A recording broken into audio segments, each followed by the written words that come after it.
Hey guys, how's it going? Well, here we are in this little protege. You got quite a mess in here. Got a little project going on. Here's what's up. This car had some kind of a trashy old aftermarket stereo in here that appeared not to work, and I got to have some tunes. So what I decided to do is I decided to go ahead and I wanted to upgrade to a newer Mazda stereo in this car, like this one. This is called they call this a modular stereo because this is one of these you can add in, and it's got space to add in some other things to it. So check that out if you're interested in one. But this came out of a 2001, I think it was, 626 in a junkyard, and you can get these on eBay all the time. Seemed to be a pretty decent stereo, but it was cheap and it will suit my needs perfectly. Fits right in where the older stereo goes. Originally these cars come with a single DIN stereo up here, and then down below it you either had a cubby hole or you could option in a cassette unit for it. My other car I had, the red one, had both of those. I liked that, but the radio didn't work worth a crap, so wasn't much good to me. So anyway,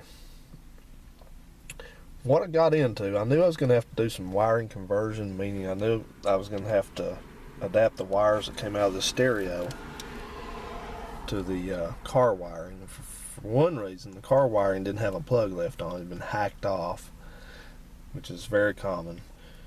So I knew that I was going to have to do that, and plus it wouldn't have fit anyway because this uses a totally different kind of plug. So the first thing I ran into was that I had a real hard time digging up the right proper information for the color codes on these wires.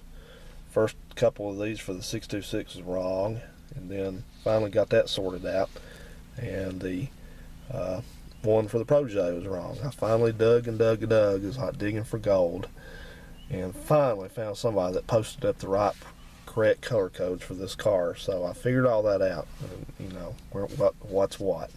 It's not hard. You got it's just normal like any regular car. You're gonna have key on power to turn, to run the radio with a key on. Then you got constant power, which keeps the memory. And then you got a ground. You got all your speaker wires, and you got illumination. Now then, illumination, that's where things turned weird here. Something I didn't even know anything about, but I got a crash course on it. First thing you need to know about these cars is the dimmer circuit on these, meaning the little rheostat here that controls how bright your dash lights are, and the lights over here, and the lights in the radio if you have a factory radio. It's set up differently than most cars. Well, I'll say most cars are older than this. This probably was something that turned pretty common, but the older cars like that Valiant and this Toyota back here, possibly, I don't know for sure, but anyway, that one, you had a controller over here, and if you had a wire tester, circuit tester over here connected to the illumination wire, when you turn that thing, it would go up and down, bright to dim, just long correlation with this. Well, the way this works is, this is a little thing Mazda calls the night system, and what you need to know about the night system is, first thing is that the dimmer on these, the rheostat, is in the ground side of the circuit. That's very, very different from the older cars. I didn't know that. I know that now, but I didn't know that then because I was trying to wire the stereo up, and I have one single wire that provides voltage to the I already had that. I knew which one it was. It was this little green wire with a black tracer. So I had two wires. On this end, one of which I knew what it was, the yellow one I didn't know. Then I had two wires left here. I had a red one and a gray one. Didn't know what they did. Nothing on the schematics said what they did.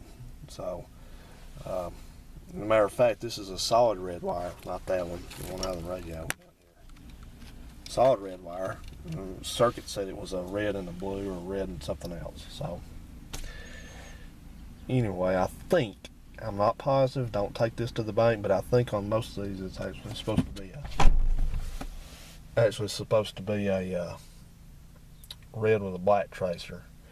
So anyway, I tried connecting this thing up, and I could get a display light when I turned the key on, but I had no illumination lights. So I started experimenting, and every time I would try hooking the illumination wire to either the red or the gray wire, the thing went out up here.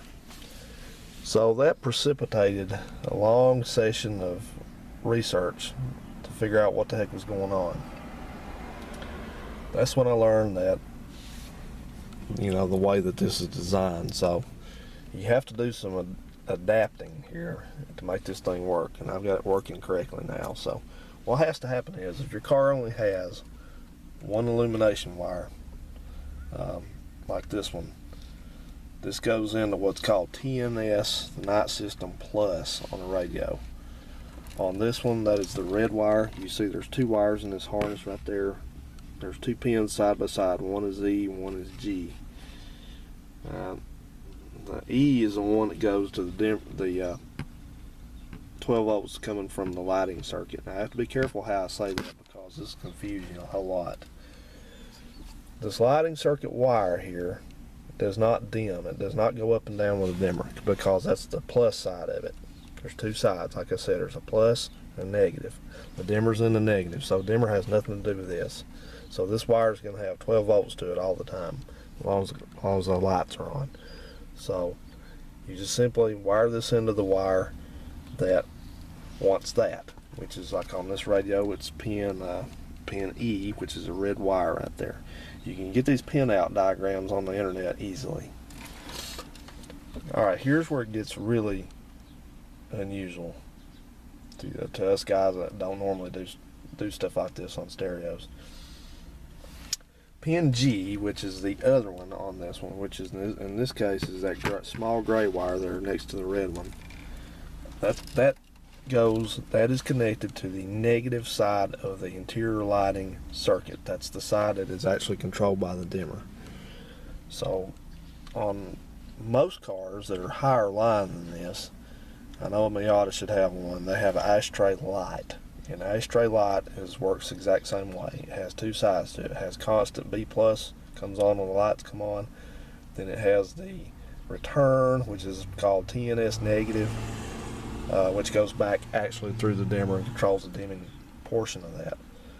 So you can find that in there. I think on a Mazda, the TNS plus, the constant 12 volt, is red with a black tracer, and then I think the TNS negative, the return you want, is going to be like solid red. Well, this car doesn't have an ashtray light. It's not that nice of a car. So what I had to do is I had to come over to the heat and air control plug over here, and I had to I had one of these. Lucky enough, I found where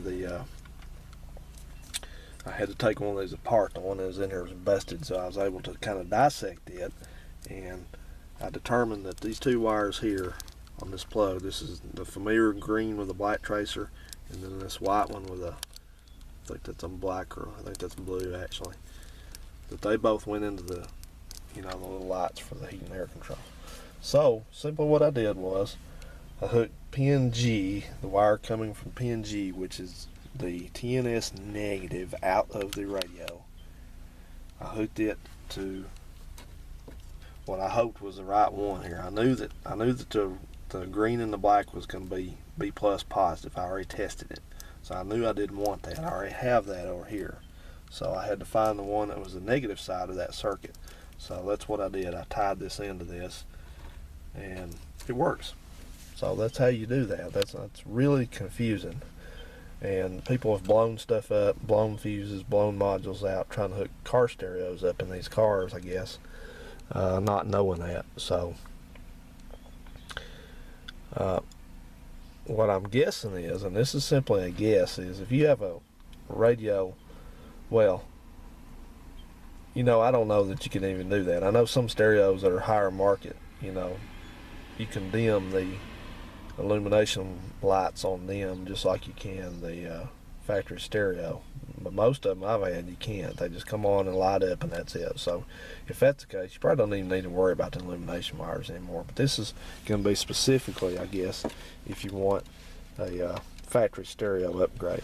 So there you have it, and feel free to ask a bunch of questions if you need to, because this is This was confusing to me to even make this video. So let's take a look at this. I think I can get my coat over us here, and let's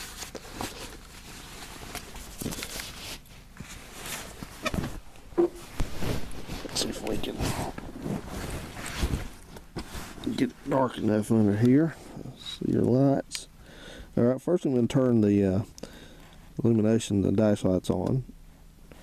And there we go, we have that. That works. And then what I'm going to do is I'm going to turn the key to accessory.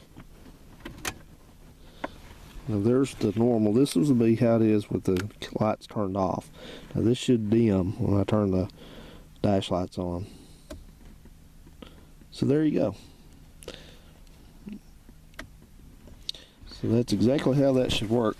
And it just took a lot of confusion and